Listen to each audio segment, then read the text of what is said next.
আছো সবাই? আমি সময় চলে এসেছি আবার একটি নতুন ভিডিও নিয়ে।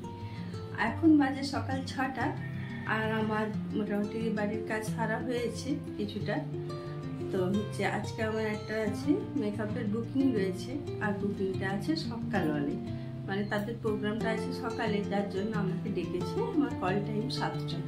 তো তাই তাড়াতাড়ি করে বাড়ির সব কাজ সারছি। এবারে এখান থেকে মানে রেডি হয়ে যাব ক্লায়েন্টের বাড়িতে, দিয়ে ওখানে কাজ করে তারপরে বাড়িতে এসে আবার বাড়ির রান্না বান্না সারা হবে। সঙ্গে থাকুন ভিডিওতে। আজকে আমি যাব আমারই এক পুরনো ক্লায়েন্টের বাড়িতে সাজানোর জন্য, পুরো 1 বছর পরে। আসলে 1 বছর আগে ওর বিয়ে ছিল, আর ওর বিয়েতে আমি ওকে সাজিয়েছিলাম। গত সপ্তাহে ও আমাকে ফোন করলো, করে বললো দিদি 3 তারিখে তোমাকে আসতে হবে আমাকে সুন্দর করে সাজিয়ে দেওয়ার জন্য। আমার শ্বশুর বাড়িতে বিয়ের পরে আমার এই প্রথম কোনো বড় অনুষ্ঠান। আসলে ছিল ওর ভাসুরের এনগেজমেন্ট। তো তাই ও আমাকে বললো সকাল সকাল যেতে হবে। ওদের অনুষ্ঠানটা ছিল সকালবেলায়, আর 10টার মধ্যে মেয়ের বাড়ি বেরিয়ে যাবে। তাই আমাকেও ডেকেছিল, 7টার মধ্যে কল টাইম দিয়েছিল। তো এই পুরনো ক্লায়েন্ট যখন ঘুরে ঘুরে ফোন করে তখন একটা আলাদাই আনন্দ মনের মধ্যে থাকে, যতই আমরা নতুন ক্লায়েন্টের কাজ করি না কেন। তো এই ভালো লাগা নিয়ে সকাল সকাল রেডি হয়ে বেরিয়ে পড়লাম ক্লায়েন্টের বাড়ির উদ্দেশ্যে। চলুন এবারে বেরিয়ে পড়া যায়। আমাদের বাড়িটা যদিও ক্লায়েন্টের বাড়ির থেকে মাত্র 10 থেকে 15 মিনিটেরই দূরত্ব বাইকে। তাই আমার কর্তাকেও ট্রেনে তোলা। সকালে আমার কাজ থাকা মানে ওকে আমার থেকে তো ভোরে উঠতেই হয়, তার সাথে ওকেও ভোরে উঠতে হয়। ওর তখনও ঘুম কাটেনি, সেই অবস্থায় বেচারাকে রেডি হতে হয়েছে আমাকে ছাড়তে যাওয়ার জন্য। আমার ক্লায়েন্টের বাড়ি আমি পৌঁছে গিয়েছি সকাল সকাল। আর এই যে আমার মিষ্টি ব্রাইডে কি করে এবার কাজ শুরু করা যাক। তাহলে ওকে খুব তাড়াতাড়ি বেরোতে হবে, রেডি হতে হবে। আমি ক্লায়েন্টের বাড়িতে পৌঁছে দেখলাম আমার ক্লায়েন্ট অলরেডি স্নান টান করে রেডি হয়েই ছিল, আমাকে খুব বেশিক্ষণ ওয়েট করাইনি। তো আমি একটু বসার পরেই সাথে সাথে ওর কাজ শুরু করে দিলাম। আর যেহেতু ওদের বাইরে যাওয়ার ছিল, তো তাই একটু টাইমের মধ্যে আমাকে রেডিও করে দেওয়ার ছিল। আর এটা ওর পার্টি মেকআপ থাকলেও ও একটু গর্জিয়াসভাবেই মেকআপটা করেছিল, কেননা ওদের যে অনুষ্ঠানটা ছিল সেটা ওদের বিয়ের মতনই অনুষ্ঠান ছিল বলে ও বলেছিল দিদি আপনার হচ্ছে যেহেতু পুরো প্রোগ্রামটা ইনডোর হবে, তো ডে মেকআপ হলেও তুমি একটু আমাকে গর্জিয়াস মেকআপ করে দেবে। আর আজকের যে মেকআপটা ওর সম্পূর্ণটাই ওর নিজস্ব চয়েস ছিল।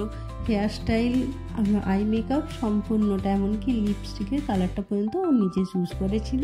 ও বলে একটা ফটো দেখিয়েছিল আমাকে, যে বলেছিল সম্পূর্ণটা আমাকে ওই রকমই করে দিতে হবে। তো আমিও চেষ্টা করেছি পুরো ওর মনের মতো করে দিতে। তো ও তো খুবই খুশি হয়েছে, ওর তো খুবই ভালো লেগেছে। আপনারাও দেখুন কেমন লাগছে কাজটা। তো অবশ্যই কমেন্ট করে জানাবেন আমার কাজটা কেমন হয়েছে। মেকআপ আমার কমপ্লিট হয়ে গেছে। এবারে আমার কর্তা আনতেও চলে এসেছে।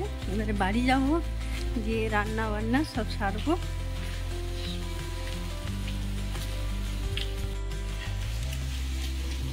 চলো, এই তো হয়ে গেছে কাজ। এবারে বাড়ি যাবো, গিয়ে বাড়ির সমস্ত বাড়ি ফেরার পথে কর্তা বললো যে দাঁড়িয়ে যাও, একটু কিছু খাবার কিনে নিই।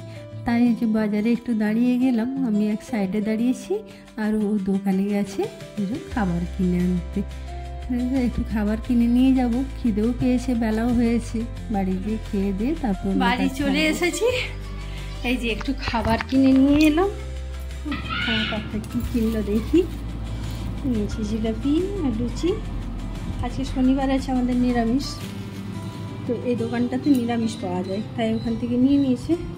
আর এই যে একটু ফল নিলাম, কলা নিয়েছি, আর এই যে একটা আম নিলাম। আমটা নেবো না বলছিলাম, যদিও হয়তো টক হবে। তো দোকানদার বারবার করে বললো নিয়ে যান, আর মিষ্টি হবে, দেখা যাক। নিয়ে তো এসেছি, চলুন এবার একটু ফ্রেশ হয়ে খাওয়া দাওয়া করি, তারপর স্নান পুজো রান্না পরপর সব হবে, অনেক কাজ।